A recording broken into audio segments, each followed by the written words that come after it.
Perkenalkan, kami dari kelompok 2. Nah, jadi hari ini kami bakal menjelaskan tentang apa sih software. Perangkat lunak.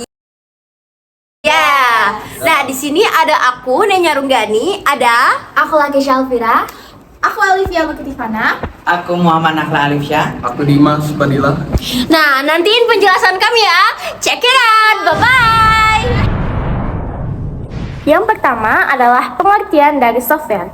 Software atau perangkat lunak adalah sekumpulan instruksi, data, atau program yang digunakan untuk mengoperasikan komputer dan menjalankan tugas tertentu.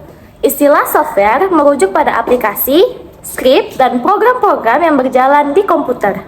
Selanjutnya ada ciri-ciri dari software, yaitu yang pertama, perangkat penunjang hardware, yang kedua, bersifat open source, freeware dan shareware, yang ketiga, butuh file installer untuk menginstalnya, dan yang terakhir, bisa terkena virus komputer. Oke, saya akan menjelaskan fungsi dari software, yaitu pertama sebagai penerjemah ke dalam bahasa mesin agar hardware bisa memahami perintah-perintah yang bisa dikirimkan oleh pengguna. 2. Mengelola setiap hardware yang ada di komputer agar dapat bekerja secara bersamaan.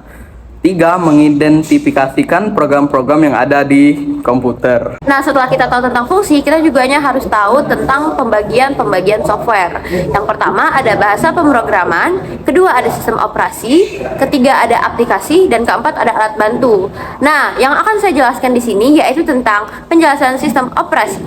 Sistem operasi ini berfungsi untuk mengatur kerja komputer seperti mengatur proses input ataupun output, mengatur memori internal dan eksternal, mengatur pengkodean atau coding, dan interpreter, yaitu 1. Menerjemahkan perintah dari software aplikasi ke dalam perintah yang dimengerti oleh komputer. Yang kedua, mengenal peralatan pendukung komputer atau peripheral dari manajemen pengolahan file. Contoh software sistem operasi adalah 1. MS-DOS, Disk Operating System. 2. Unix. 3. Linux. 4. OS/2. 5. Windows, dan lain-lain. Oke, setelah sistem operasi, selanjutnya adalah software sebagai alat bantu. Nah, software alat bantu atau utility adalah software yang digunakan untuk memaksimalkan daya kerja perangkat lunak dan perangkat keras.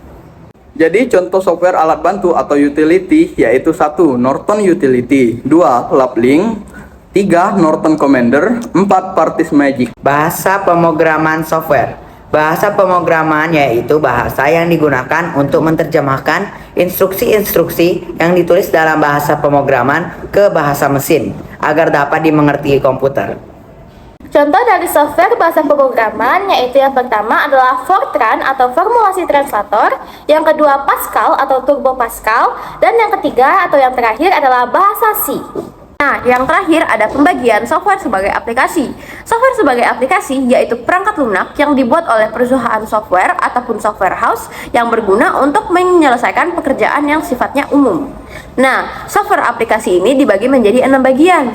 Yang pertama yaitu aplikasi pengolah data yang digunakan untuk membuat suatu dokumen yang berhubungan dengan teks. Contoh, Microsoft Word, WordStar, ataupun WPS Office. Jadi setelah aplikasi pengolah data, ada aplikasi pengolah angka berfungsi sebagai program menghitung suatu data yang biasanya dilengkapi dengan grafik atau diagram. Contoh, Microsoft Excel dan Lotus 123. Aplikasi akses internet. Aplikasi akses internet digunakan untuk menjelajah internet. Biasanya disebut browser. Contohnya Internet Explorer, Google, Mozilla Firefox, dan lain-lain.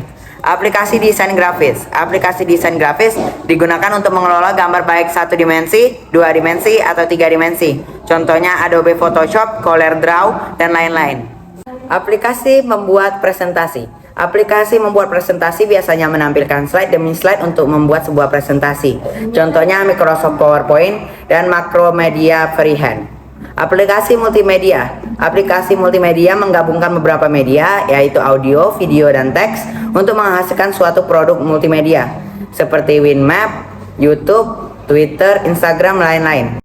Oke, jadi segitu dulu penjelasan dari kita. Terima kasih udah memperhatikan. Dadah. Bye.